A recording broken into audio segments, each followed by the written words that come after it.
Ladies and gentlemen, welcome to the first video that I will be posting for the PDF. What is the PDF? Well, we'll get into that shortly, but the PDF does stand for the Pokemon Doubles Federation, and let's get into it. So the PDF is a semi-competitive draft league.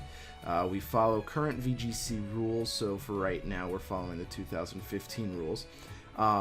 We allow competitors to vote on the rules, so if you guys don't like something that we're doing, you can propose a poll, and we'll go through a poll where we have everyone sort of vote on what they think is good or not good. We've done it for a few rules, which I'll get into later on, and I'm pretty sure we're one of, if not the only, Wi-Fi based VGC league on Twitter, at least, as far as I know. I know that there is Siggy, you guys may know him.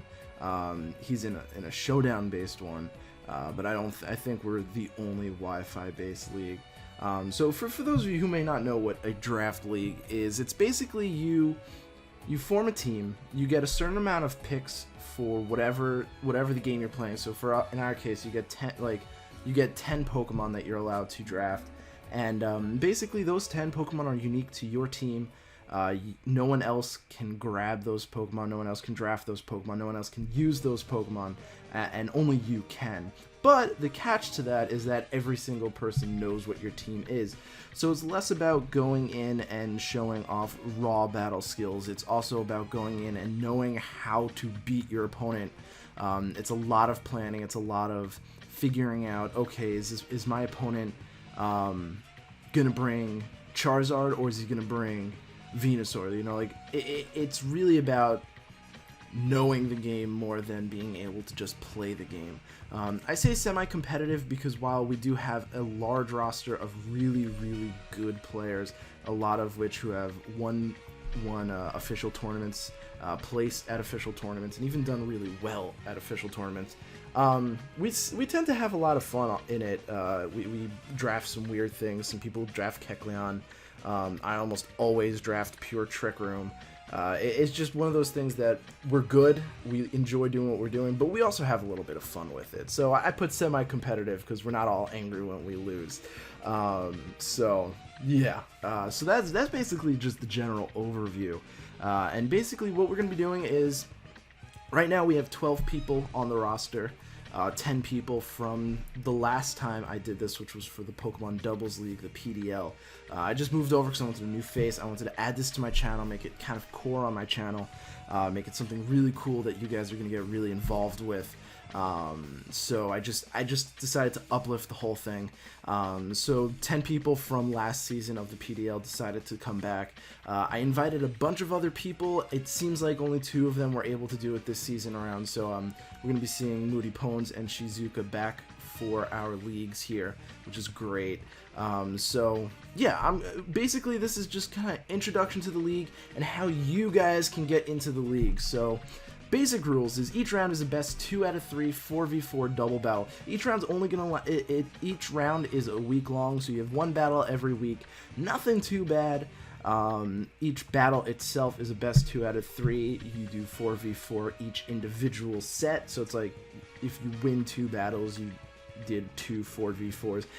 You guys know it's very basic rules. If you know VGC, you know these rules. No Pokemon can hold the same item. That should say no 2 Pokemon can hold the same item, but you guys understand that. So you can't have a Jellicent with Life Orb and a Charizard with Life Orb. Why those examples? I don't know. Why Jellicent's running Life Orb? I don't know. Ask the player, not me. No 2 Pokemon can share the same dex number, so you can't draft Infernape and Infernape. That obviously makes no sense, so let's rephrase that. You can't draft Rotom Heat and Rotom Mow. You understand that? You can't draft both of them, okay? Soldew's banned. That's a normal, common rule. Dark Void is banned, and that was actually something that we voted on. I believe it was at the beginning of last season. Even though technically, in accordance to our rules, the only Pokemon that gets Dark Void is Smeargle. It just seemed slightly, at least from my perspective, this is what I argued for, is that Dark Void just kind of seems a little busted in the game, so I proposed that we ban Dark Void, and majority ruled that Dark Void was banned. Again, if you don't like that, you can propose, if you get in, of course, that you want Dark Void unbanned because you really want to run your Smeargle strategy. And if we vote that, okay, fine, it's unbanned, then it gets unbanned. And this all happens before drafting begins. So when if you guys get in, I'll just, say, anyone have any questions about the rules? Do you want to propose anything? And you could be like, yo, I want Dark Void. I want my Smeargle. So we'll be like, all right, let's vote on it. And then that's what happens. So next up is, well, still rules. Certain Pokemon are banned. There's going to be a list in the description below. I'm going to have, like, everything you need, all the links you need to know in the description below. There's a spreadsheet with information that you'll need to know. There'll be a sign-up sheet for how to get in, and I don't know if I'll put a direct link to the ban list, but the ban list is on the spreadsheet, so you'll be able to see that. Any Pokemon under level 50 won't be leveled. I ran out of room. It should say any Pokemon under level 50 won't be leveled to level 50. So if you go into a battle with level 35, it won't be level 50. That's kind of common. The game does it for us. So it's just kind of letting you know that you need to level up your Pokemon. If you want them to be up to level 50. Anything above level 50 will be brought down. No Pokemon can be drafted twice. That's kind of the big rule here. That's the only real difference from regular VGC. If someone drafts Landorus Incarnate, you yourself cannot draft it again. There's only one exception to that rule, and we'll get to that. But for right now, you really cannot draft two of the same Pokemon. It does not work. So drafting. Drafting is a snake draft. So as you can see from this little diagram, just in case you don't really understand what a snake draft is, it starts at number 1, it goes all the way down to number 14.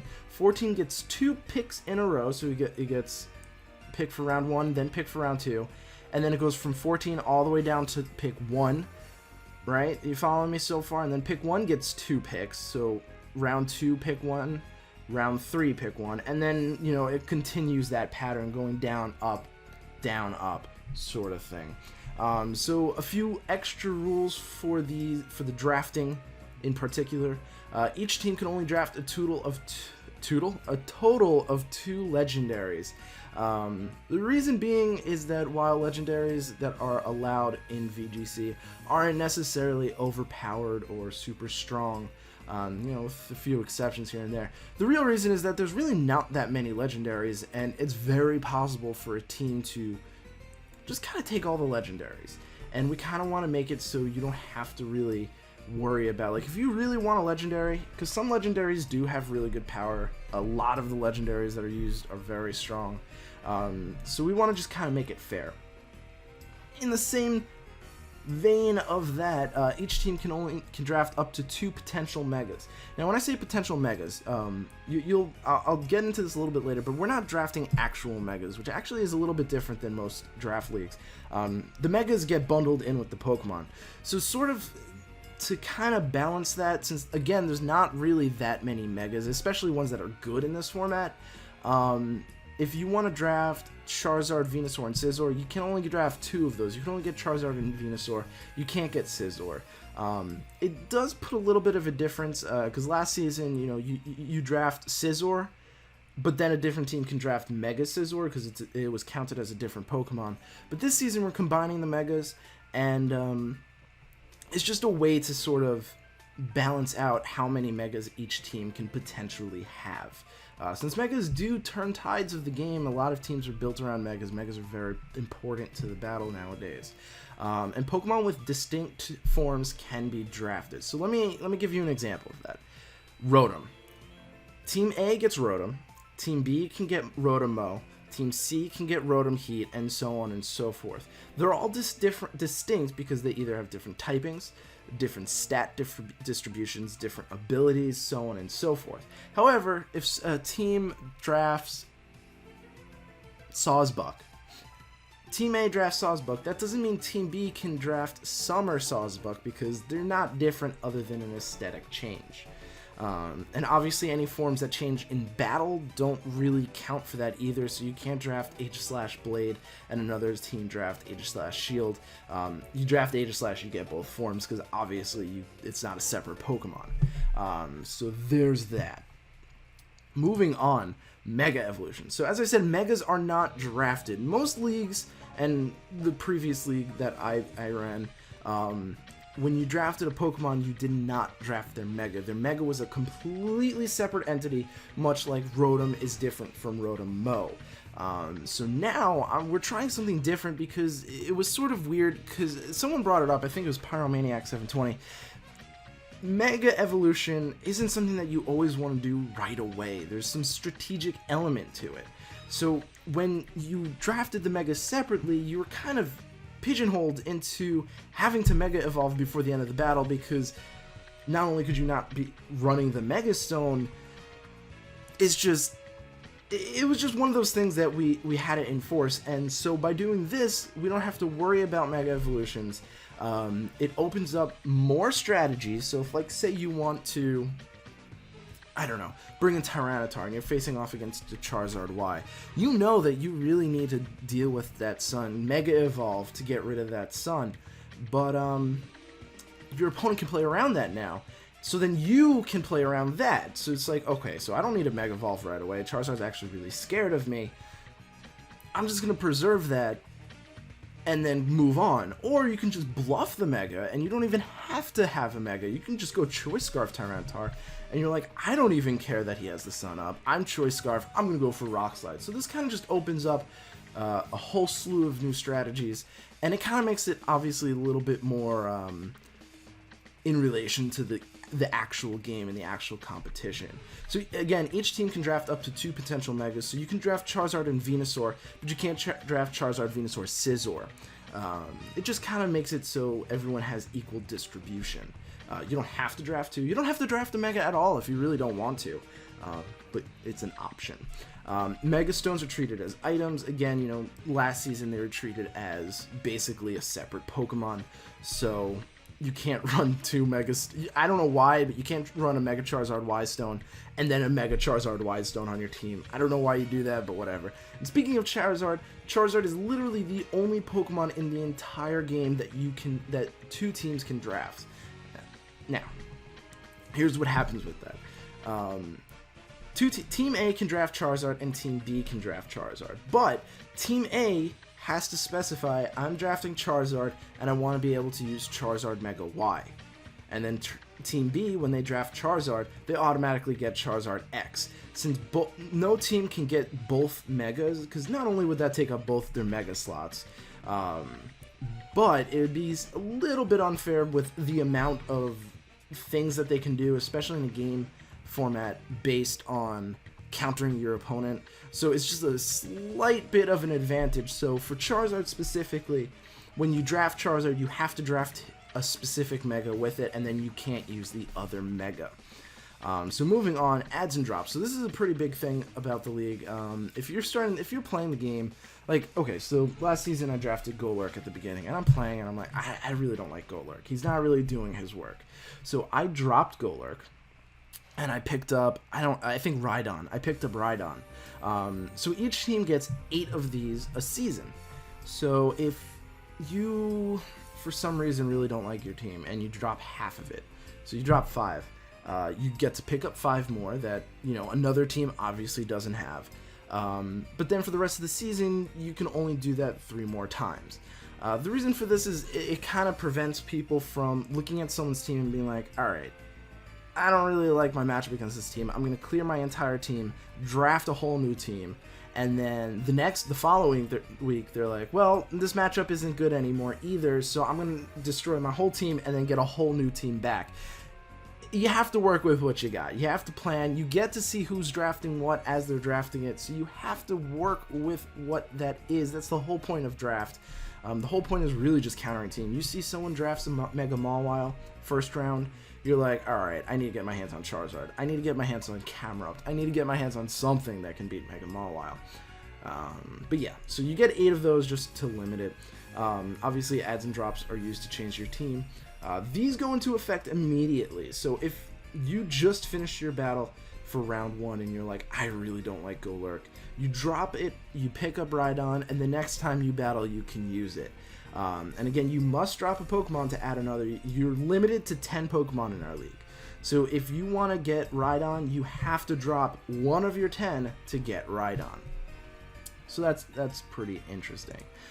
Trading. So you and another team or more, I've seen people do like 4-team trades where one person moves one Pokemon to the other, and it's just kind of like a good old circle. They can trade Pokemon. So each team is allowed infinite trades. You can do this as many times as you want. You can trade your entire team for an entire other person's team if you really want to. These changes, however, take a round to go into effect. So if you haven't battled your first round battle and you trade someone, you can use the traded Pokemon round 2. However, if you literally just finished your battle with round 1, you have to wait until round 3 for it to go into effect, because basically with drops, you're affecting only one team.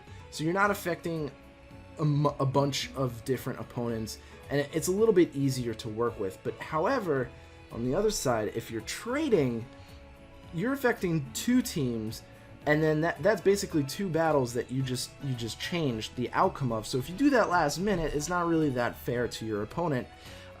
So it takes a while to go into effect. And there are no free trades. You cannot trade one of your Pokemon for none of the other team's Pokemon, because they, again, cannot break the 10 Pokemon limit. So they can't go further than, say, 11 Pokemon. So they have to trade you something. You're not required to keep it. You can drop it for something else if you really want to, but you have to trade 1 for 1. So it's said. Now, waivers. So when a Pokemon is dropped, teams can request it. Again, it's the same add drop process. You have to drop 1 for 1, but teams can request it. Now, there is going to be an order for this. The worse you are doing in the league in terms of standings, the further up you are on the waiver list. So if someone says, I don't know, for some crazy reason they drop Mega Kangaskhan, I don't know why this person exists, why this person's dropping Mega Kangaskhan, but they dropped Mega Kangaskhan, and you really want it, but you're dead last. Don't worry, it's guaranteed to be yours. There's usually a 24-hour waiting period, just because I want to make sure that everyone gets their bid in if they want it. But if you're like number 1 on the waiver order list and you DM me and you're like, yo, I really want Mega Kangaskhan, 24 hours is not even close to being up, you still get it because no one's going to outrank you. So yeah, it's determined by place. So first place is always going to have the last pick. And the reason behind that is basically they're doing the best. They don't really need the extra help. So if someone drops a really premium Pokemon, they really don't need it, you know? So the last place guys really get the boost on that. It's kind of just to help them out. So how do you guys join? After all this, if you're interested in this league at all, how do you join? Well, it says we're looking for 4. I made a mistake. That should be saying 2. I'll edit that in later. We are looking for 2 new challengers. I like to keep the league at about 14 people, and right now we're at 12. I miscounted when I made this, unfortunately, because I forgot to put 2 people in. If you're interested, fill out the form below. We're gonna need a IGN friend code and Twitter handle. That's about it. The first place and second place in the tournament comes in. The rest of you guys, though, if we have someone that needs to drop midway through the season, I'll be coming to you guys for subs. I like to go through the tournament for the subs because you obviously you obviously are interested in the league.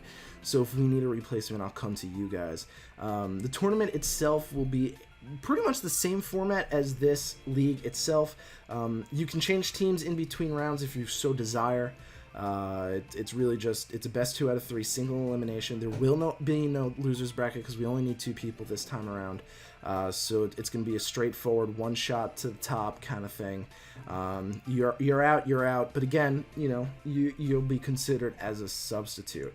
So things for this season that I just really want to do. So I'm going to be uploading a lot of this season stuff to my channel. As you can see, there's a lot of really awesome graphics going on already.